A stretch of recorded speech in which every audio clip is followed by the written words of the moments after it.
অনেক দিন পরে উপস্থিত হয়েছে আমাদের ছত্রপাড়া গ্রামের সেই ছোট্ট একটা বাজারে। এখানে আপনারা জানেন যে গ্রামের টাটকা শাকসবজিগুলো কিন্তু পাওয়া যায়। তো এখানে এসে আজকে একটা অন্যরকম ফুলকপি দেখছি, তো যার কারণে ভাবলাম যে এই ফুলকপিটা আপনাদের একটু শেয়ার করি। আমাদের এখানে এক আঙ্কেল আছে, উনি কিন্তু এই ফুলকপিটা এখানে নিয়ে আসছে। এছাড়াও যদি আমরা আশপাশে লক্ষ্য করি, এটা কিন্তু ছত্রপাড়া মসজিদের একেবারে সামনের অংশে। তো আমরা আশপাশে দেখছি বিভিন্ন ধরনের মানুষ কিন্তু এখানে আছে, তারা বিভিন্ন ধরনের শাকসবজি এখানে কিন্তু বিক্রয় করছে।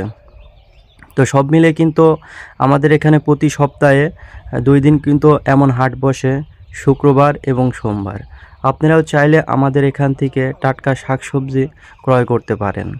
তো সবই কিন্তু অর্গানিক, এখানে কোনো কিছুরই কিন্তু কমতি নাই।